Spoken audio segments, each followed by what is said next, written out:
Dari beragam informasi yang mengalir lewat berbagai media, menjadi fenomena menarik untuk diperbincangkan.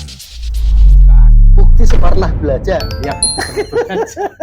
Lah, tapi yang unik tidak pernah belajar sudah mendapat gelar. Kan langsung mereaksi akan diangkat jadi PPPK. Tak pikir saya, Pak Menteri itu apa sudah mempelajari benar salahnya si Supriyono? Iya. Mudah sekali sana welcome, melayani dengan baik. Tapi kan kadang-kadang ketika di sana disodori persyaratannya ini itu dan sebagainya, orang nggak mau pusing, kadang-kadang kita cari orang yang ngurus. Kami mengemas lewat celoteh dan banyolan dalam Orisinal, obrolan ringan seputar isu nasional.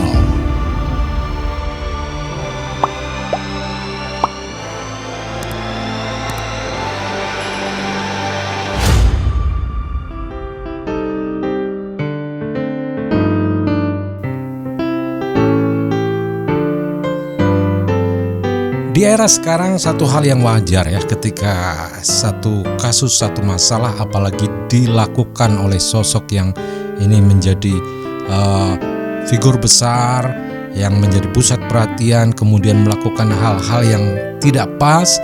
Tentu era sekarang ini keterbukaan informasi lewat media-media yang begitu ya terbentang luas, terbuka lebar, akhirnya bisa muncul sorotan-sorotan, apalagi lewat media sosial ya. Para netizen ini luar biasa kalau mengulik satu kasus.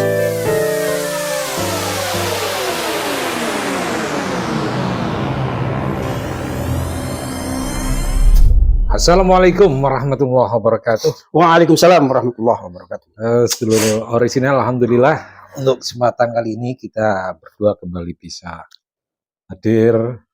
Ya tentu hadirnya untuk membawa obrolan-obrolan ringan saja ya. Biasa yang remeh-temeh lah gitu ya. Yang mana kita kadang-kadang merasa ya ikut tergelitik juga barangkali ketika satu hal yang mungkin ini ya kalau direncanakan, disengaja mungkin enggak ya. Oh enggak. Makanya kadang-kadang orang Jawa itu ya filosofinya tinggi juga sih ya.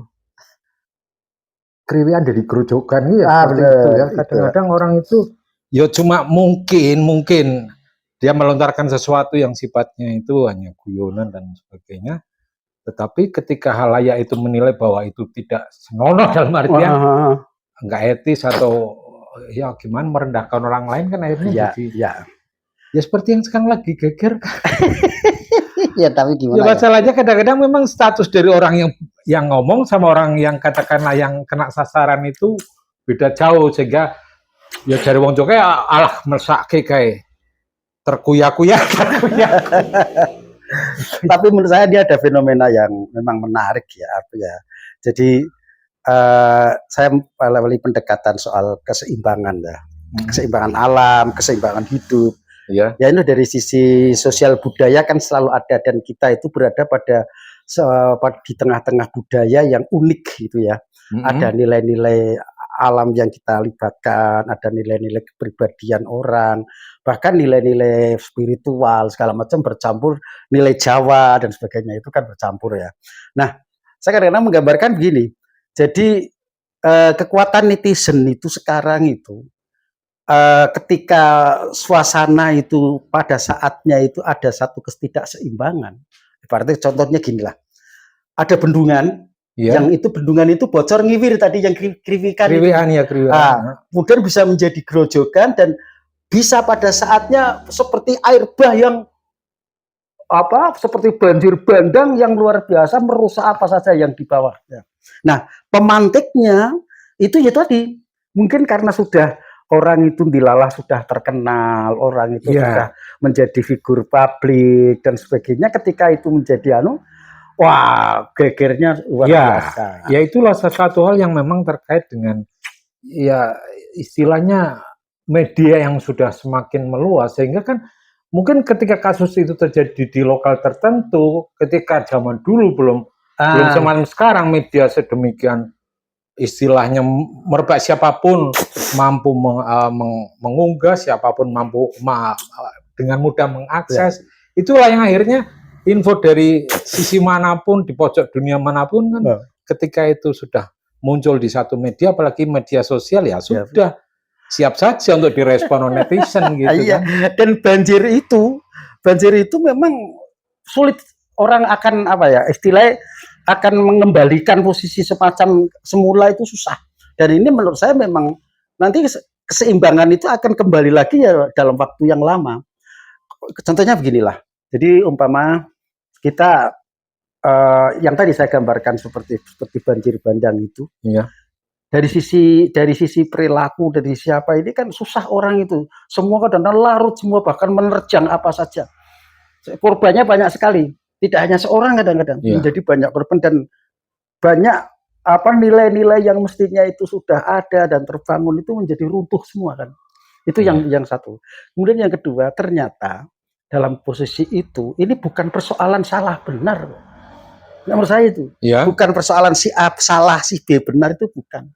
Tapi persoalan nilai pantas dan tidak pantas. Nah, jadi kalau saya sedikit mencoba ini ya, maksudnya mendekatkan untuk tata nilai-nilai moral itu sebetulnya kan sesuatu yang selama ini bagi siapapun itu disadari atau tidak, yang namanya sebuah nilai yang harus terjaga dan itu ada di tengah kehidupan bermasyarakat, itu adalah yang kuat melindungi yang lemah. Itu harusnya nilainya kan seperti itu. Nilai. Tetapi yang terjadi ketika justru yang kuat itu membuli yang lemah, lah itulah yang akhirnya ada istilahnya apa namanya ya, istilahnya respon atau apa ya, respon balik ya. Iya. Respon balik ya. Yang bentuknya gejolak luar biasa gitu. Itu pemantiknya kan pemantiknya aja. Tapi memang karena mungkin ya kita bisa melihat beberapa kasus lah ya, umpamanya kasusnya kasusnya Fufu Fafa, kemudian kasus dulu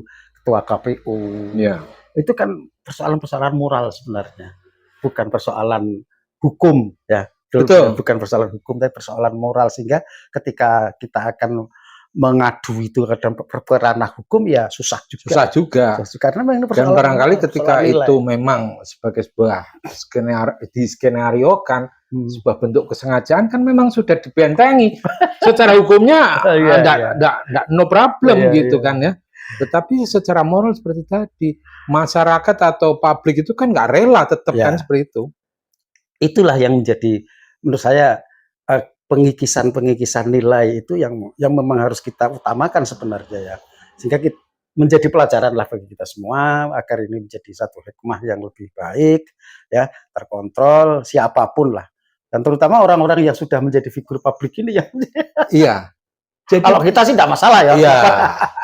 Jadi yang jelas kesimpulannya sebetulnya ketika tata nilai itu atau nilai-nilai moral itu berkembang di masyarakat, itu sebetulnya kalau memang bisa semuanya menyadari dan menerapkannya, itu kenyamanan kan yang kita dapatkan dalam kehidupan kebersamaan itu. Keseimbangan itu sebenarnya. Lah itu keseimbangan itu. Jadi memang berarti gini, pada saat ada nilai yang tidak seimbang, ya tadi soal lalu kan gambarannya seperti tadi, seperti ada tanah longsor, ada banjir bandang, itu kan sebenarnya ada sebelumnya itu. Ada sebuah ketidakseimbangan yang terjadi pada alam atau pada inilah. Ini terjadi pada nilai-nilai moral. Ketidakseimbangan itu. Ya satu contoh ketika tadi sampean mengatakan ini dari orang yang punya kuasa atau wong sugih karo wong pelarat itu kan. Itu kan gambarannya kan ada ketidakseimbangan. Kekurangan ajaran orang yang kaya, kepiawian orang yang kaya, kemudian dengan kenastapaan orang yang tidak punya. Ini mungkin perlu dikelola itu sistem moralnya, kan gitu kan? Nah itu sehingga ketika sistem moral itu kemudian sudah nilainya bergeser, ya tunggu saja pada saatnya. Sama saja sebenarnya ketika persoalan-persoalan apalah yang di masyarakat itu orang memandang terlalu tinggi posisinya, ya suatu saat memang harus ada pengembalian keseimbangan. Jadi sebetulnya ketika orang mau mengambil satu hikmah dari kasus atau kejadian tertentu, mungkin itu sebagai satu kesempatan untuk penyadaran lah gitu. Jadi seperti tadi yang kita singgung bahwa Ya, tetap masyarakat itu masih mengharapkan bagaimana untuk tata nilai moral itu bisa terpelihara Ya, gitu nah kan. itu butuh waktu, Iya. butuh penyadaran dan mungkin butuh peristiwa seperti itu. Lah, ya memang begitulah. Berarti semoga dengan semuanya itu seperti Pak Udi katakan ada penyeimbangan kembali Ya, gitu. perubahan kembali ya. Oke, sementara begitu dulu untuk obrolan kita kali ini. Semoga ya walaupun ngalor ngidul tapi yang jelas ada sisi yang bisa kita petik, kita jadikan sebagai satu kesempatan untuk kita juga bisa bermuhasabah atau introspeksi Ya, diri lah. Ya, Kita pun ya. juga kita bisa ngomong tapi kita sendiri nggak bisa melaksanakan. Oke, sampai ketemu di kesempatan lain. Terima kasih untuk kebersamaannya. Assalamualaikum. Waalaikumsalam warahmatullahi wabarakatuh. warahmatullahi wabarakatuh.